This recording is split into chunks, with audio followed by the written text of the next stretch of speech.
Dear organizers and participants and visitors, I am glad to chair this session, which is very appropriate in a conference dedicated to Ottoman minorities, which commemorates the late Professor Uriel head. He and Professor Bernard Lewis, who passed away lately, were the first modern scholars of the Ottoman Empire who prevailed in placing the research of Ottoman Jewry on a standard of the highest European research. Professor Head's contributions to this field include his breakthrough studies on the Jewish communities of Istanbul in the 17th century, his articles on the High Court physician Moses Hamon, his study on the ritual murder accusations in the 15th and 16th centuries, and his several publications of documents on Palestinian Jewry in the 16th and 17th centuries. His studies, strongly based, lucid and innovative, are still essential in our understanding of Ottoman Jewry nowadays. Our first presenter will be Professor Minna Rozen, who is Emerita of University of Haifa and formerly taught in University of Tel-Aviv. She is a historian of the Jews in the Ottoman Empire in the early modern and the modern eras.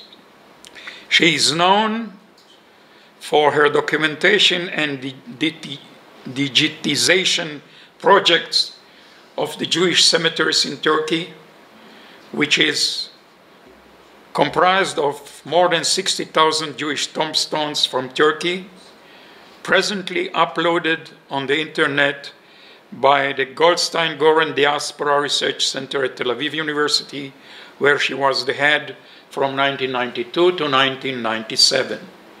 She is the author of several books and scores of articles.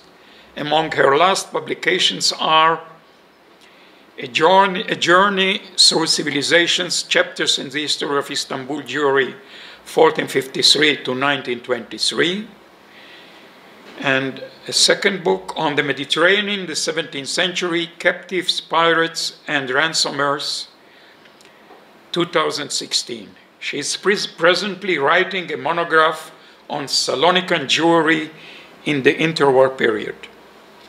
Her topic will be the urban history of Istanbul Jewry as reflected in the rabbinical court registers, Cheskoi and Piri Pasha quarters, 1833-1841.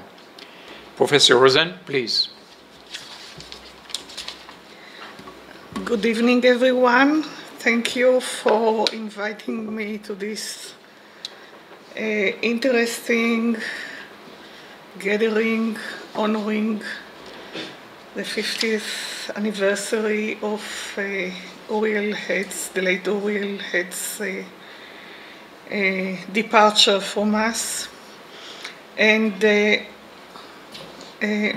topic of my paper is connected, you will see in a moment, is connected with the subject of, one of the subjects of his interest, which is the Jewish community of Istanbul. And I am talking about a later period, and I shall demonstrate how a Hebrew legal source enables us to depict the urban realities of Ottoman Jews with a high level of resolution. I shall sketch an outline of the Jewish neighborhoods in the two quarters of Greater Istanbul, Haskoi and Piri Pasha. in the first half of the 19th century. I will also display the legal status of the properties, the quality of life, and the socio-economic disparities that separated them. Our source is one of a series of protocol registers kept by the Supreme Rabbinic Court of Greater Istanbul from 1833 to 1920. Together, the court registers contain information about all of the Jews who lived in the metropolitan area. My paper will focus on the earliest volume only, whose pages were filled in the years 1833-1841. Haskell Quarter was roughly conceived as having within it several neighborhoods called in Hebrew mechozot, machoz. And it was divided into the neighborhood of Haskell proper. I shall call it Kefar Has, in order to differentiate from the whole quarter, the quarter as a whole. This neighborhood extended along the coastal strip and enclosed within it those neighborhoods that huddled around the wharves of Iskele Grande, Judeo-Spanish, the Grand Jetty, and the Salhane Iskele Sea. The quarter included several additional strips extending one beside the next from the northwest to the southeast, from Ok Meidane to modern Haskoy JDC. These secondary areas of the quarter, going from north to south, mainly included Kalaiji Bakhche, Arabajilar, and Ma'alem. In addition to these were various far smaller areas, some inside the above bounds, others adjoining this area.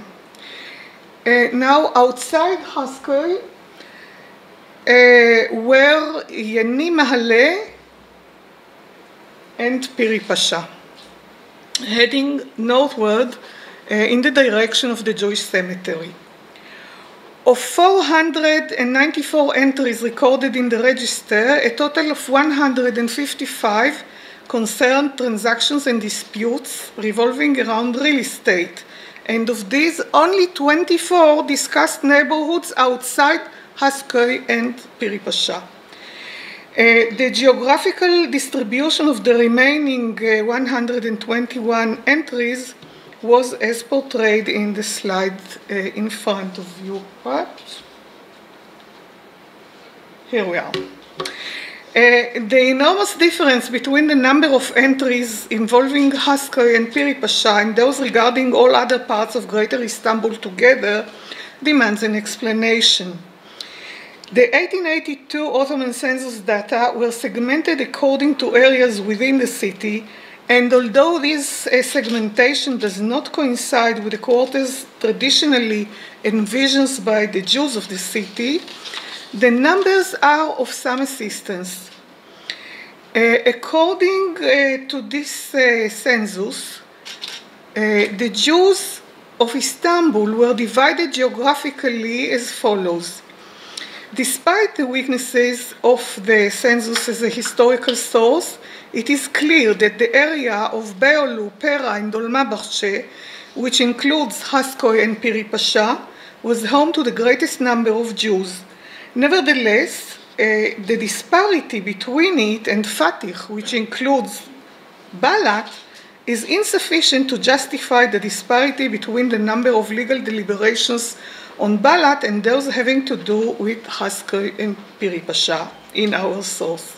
So we are left to conclude that although the number of register entries on assets in the last two quarters corresponds to the high rank of the area in terms of Jewish population distribution within the city, it cannot be evidence of a direct relationship between the number of entries and the number of Jewish residents or properties in these areas or others. The difference between the number of entries on properties in Haskoy and Piri Pasha and in other quarters of Istanbul thus stems not only from the number of Jews who lived there, but from other factors as well. It emerges from an examination of the types of properties and entries regarding them, that of the 26 entries on assets outside Hasko and Piri Pasha, 10 relate to property that can be defined as commercial rather residential, and several of these businesses were located in places where no Jews lived. And only 3 of the other properties that were not in Hasko and Piri Pasha are described as rentals. Meanwhile, it emerges from the review of the 131 entries relating to Hasko and Piri Pasha that 67% of these concern disputes over house or apartment rentals.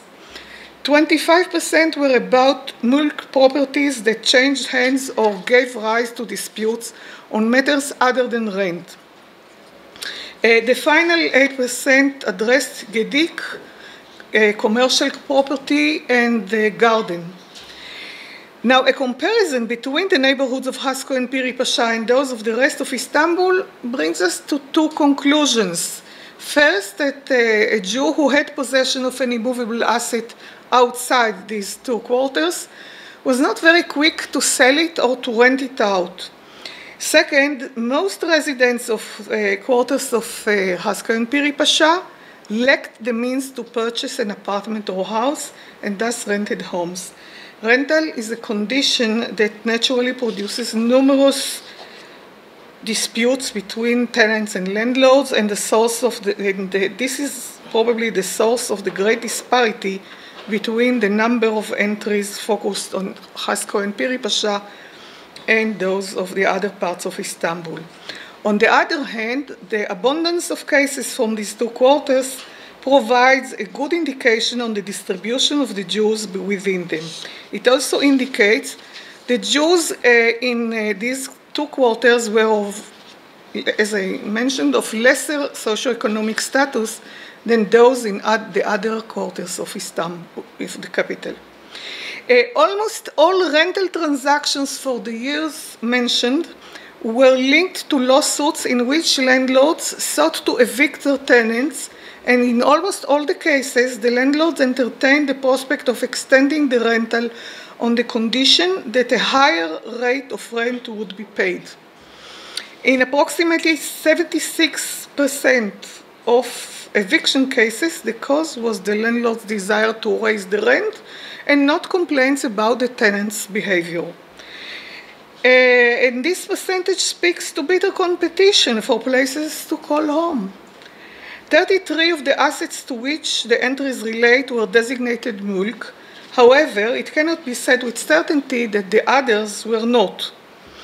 For the purpose of this discussion, we would do well to keep in mind that the whole area was a sultanic khas, and the parts of it belonged to the Vakif of Sultan Bayezid Khan.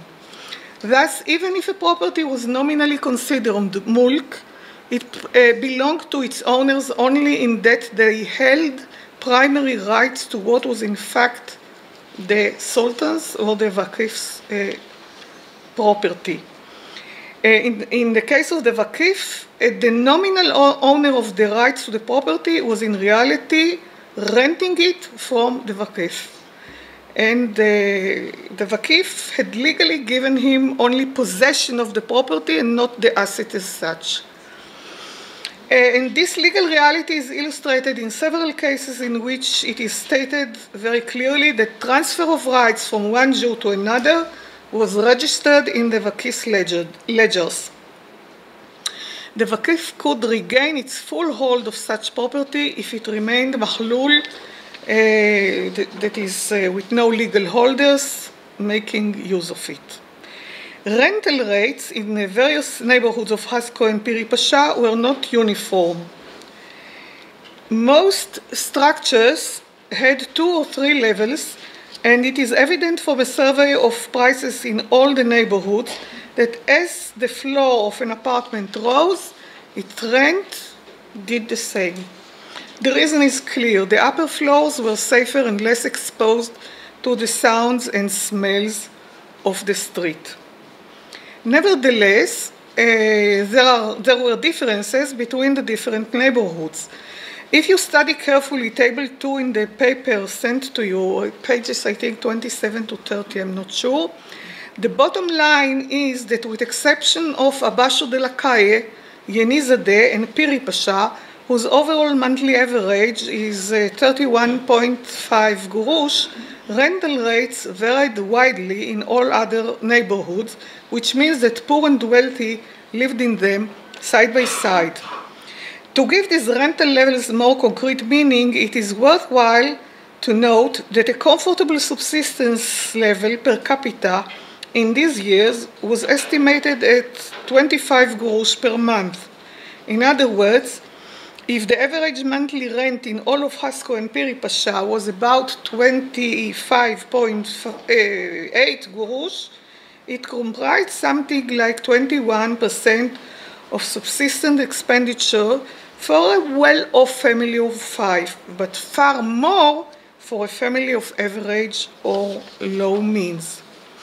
In 1851, the subsistence level per capita rose to 80 grosz per month, and by 1858, the rent of a decent apartment rose to 100 grosz per month, 25% of a well-to-do family's expenditure. The never-ending upward pressure on rent and the steep trajectory of rental prices, as well as the cost of living in general from 1841 to 1858, as demonstrated in this register and the 2 following registers, call for explanation. And studies of the monetary history of the Ottoman Empire show that the years 1831 to 1860 stood out for acute devaluation of currency triggered by the wars the empire was involved with, first against Muhammad Ali and second the Crimean War. The immense jump in rent between 1841 and 1858 was linked to the Crimean War, whose costs ushered the Ottoman Empire into a financial crisis whose effects it continued to suffer until its demise. Further, Istanbul was overrun due to the war by European soldiers and civilians whose presence caused the price of commodities and especially the cost of rent to rise. Now, how did these homes look like? Some of the apartments opened into closed courtyards, several of which are named in the register. One of these is the Nicochiri court in Ma'alem. The name appears to indicate that it belonged to a Greek. An instructive fact as to the ethnic mixing in Haskoi quarter, where Muslims, Jews, Armenians, Greeks and Slavs as well made their homes, notwithstanding the image of the quarter in historical memory as a Jewish quarter. Now, such courtyards were surrounded by 2 or 3 levels of apartments facing inward, and in some cases stores and other businesses facing towards the outside. The courtyard generally had a water cistern, a tree or 2, and one even had a chicken coop. An apartment in the Lombroso court in Kfar Has was on the top floor, included 3 rooms, among them a sala, in Judeo-Spanish for a large room used for receiving guests, and the rent demanded for this apartment, once the tenant has vacated the sala, was 28 gurush per month. An apartment in Yehuda Cohen's court in Arabajilar, also on the top floor, included a sala, an additional room, kitchen, and a chardak, a kind of balcony protruding from the perimeter of the home towards the street that permitted the extension of the abode beyond the borders of the parcel on which it stood. This apartment was rented for only 25 gurush per month, but for a period of 3 years, with an advance payment of 300 gurush.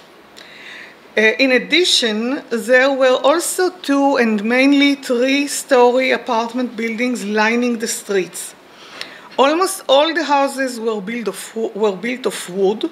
The common choice of roofing everywhere was earthenware tiles, whose slopes obtruded downward past the area of the structure, forming eaves that protected the windows beneath them. The windows were furnished with wooden shutters, and in higher-end homes, panes of glass were installed.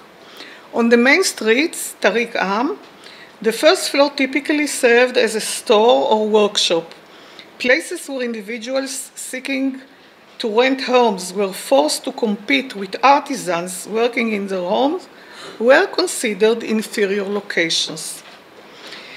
The preceding characterization depicts Hasko and Piri Pasha of the 1830s and the 1840s. By then, most of the beautiful houses and opulent gardens described by Evliat Chelebi in the 1660s had disappeared. In the first half of the 19th century, most of the quarter was quite crowded, the scene usually of a clutter of stores, workshops, and residential units. The average apartment contained 2 rooms, one of which sometimes served as an artisan's workplace. Sheer density and the prevalence of wood as a building material left little possibility of privacy, and individuals with resources moved on. They now fixed their gaze on Ortaköy, Huskunjuk, and soon the new apartment buildings of Galata.